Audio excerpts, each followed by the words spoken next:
ಚಿಕ್ಕಮ್ಮ.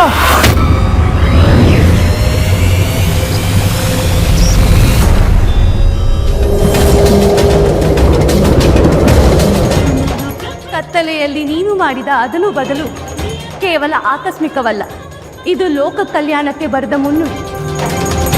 ತಲೆಯಾಗಿ ರೇಣುಕೆಯ ಜ್ಞಾನ ಮತ್ತು ವಿವೇಕವಿದೆ. ದೇಹವಾಗಿ ಶ್ರಮಜೀವಿ ಯಲ್ಲಮ್ಮನ ಶಕ್ತಿ ಇದೆ.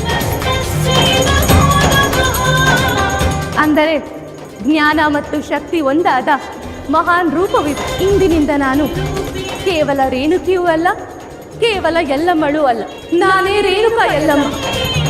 ಈ ಸೌದತ್ತಿ ಜನರ ಕಷ್ಟ ಕಾರ್ಪಣ್ಯಗಳನ್ನು ಪರಿಹರಿಸಲು ಆ ದೇವರು ನೀಡಿರುವ ಹೊಸ ರೂಪವೇ ಈ ರೇಣುಕಾ ಯಲ್ಲಮ್ಮನ ಅವತಾರ. ರೇಣುಕಾ ಯಲ್ಲಮ್ಮ, ಶ್ರೀ ರೇಣುಕಾ ಯಲ್ಲಮ್ಮ.